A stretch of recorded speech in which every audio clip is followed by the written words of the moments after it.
My hand was on the door for 3 seconds before I turned the knob. Yellow flowers in the other hand, her favorite. I remember thinking the paint on the door looked different, lighter, like someone had touched it up while I was gone. I didn't know yet that everything had been touched up while I was gone. 11 months, that's how long I'd been gone. 11 months of sand in places sand should never be, of mail call being the only clock that mattered, of sleeping in 4-hour pieces and calling her at 3 a.m. her time because it was the only window I had. She always answered. That's what I told the guys. She always picks up. Yeah, like that meant something. Like that was proof of something. I held on to her voice the way you hold on to a rope over a drop you can't see the bottom of. When things got bad, and they got bad, I won't describe how bad, I didn't think about home as a place. I thought about her, specifically her, the sound of her laugh through bad connection static, the way she signed off every call the same way, every single time like a vow she renewed nightly. I survived for that. Not for the flag, not for the mission briefings, not even really for myself. I survived to get back to a life I had memorized down to the smell of her shampoo. So when my CO told me I had early leave, 2 weeks, unexpected, paperwork fluke, I didn't call ahead. I wanted to see her face when she opened the door and realized the rope had become a man standing in her kitchen. I bought yellow flowers at the airport because she once told me 3 years ago, half asleep, that yellow flowers meant I made it home. I don't think she remembers saying that. I remembered everything. The key still worked. That's the detail that gets me. Still, weeks later, the key still worked. I opened the door to quiet.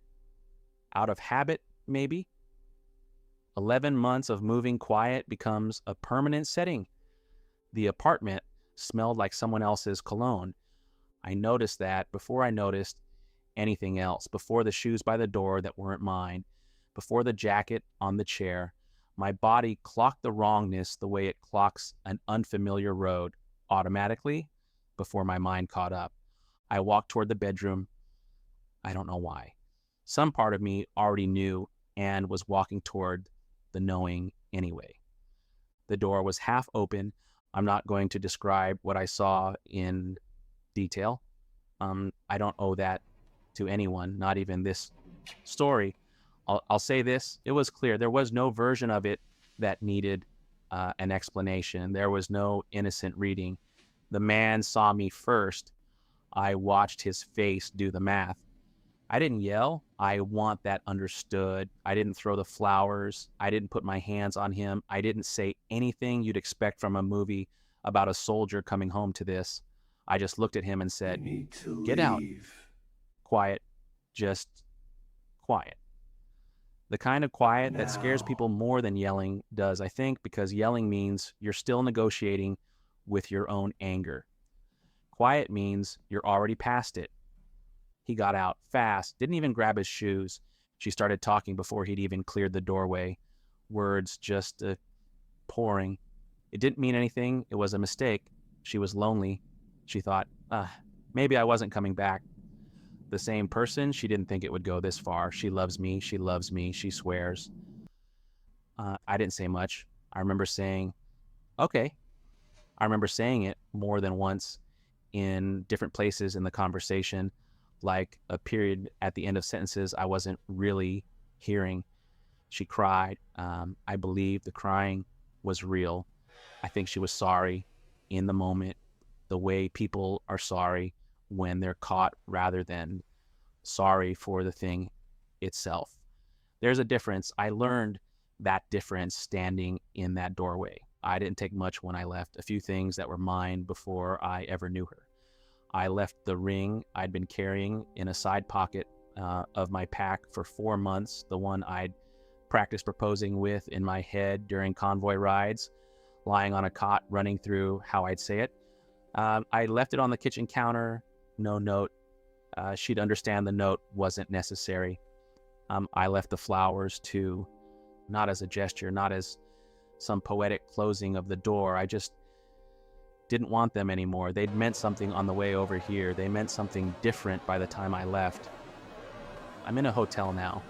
Quiet room, ugly carpet, the kind of place built for people passing through their own lives.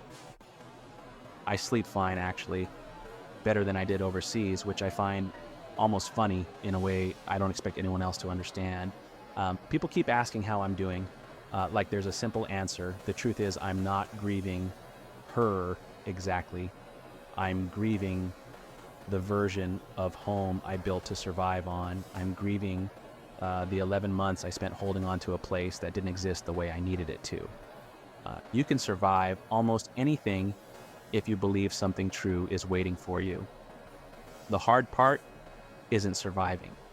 It's finding out after that what you survived for was the lie the whole time. I still like yellow flowers for what it's worth.